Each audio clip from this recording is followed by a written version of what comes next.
ఏమత్ మనం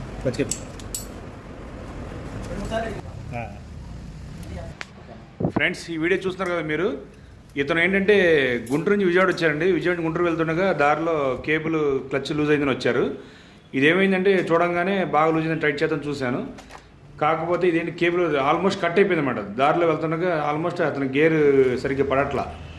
అందువల్ల ఫ్రెండ్స్ ఈ క్లచ్ కేబుల్ అనేది ఎక్కడైనా మీకు కట్ అయిపోతే బండి అక్కడి నుంచి ముందు కూడా కదలదు. దాదాపులో మెకానిక్ లేకపోతే చాలా ఇబ్బంది పడతారు. కాబట్టి సర్వీస్కి ఇచ్చినప్పుడు కంపల్సరీ ప్రతి మెకానిక్ని ఈ క్లచ్ కేబుల్ చెక్ చేయమని ఖచ్చితంగా చెప్పండి, లేకపోతే చాలా ఇబ్బంది పడతారు.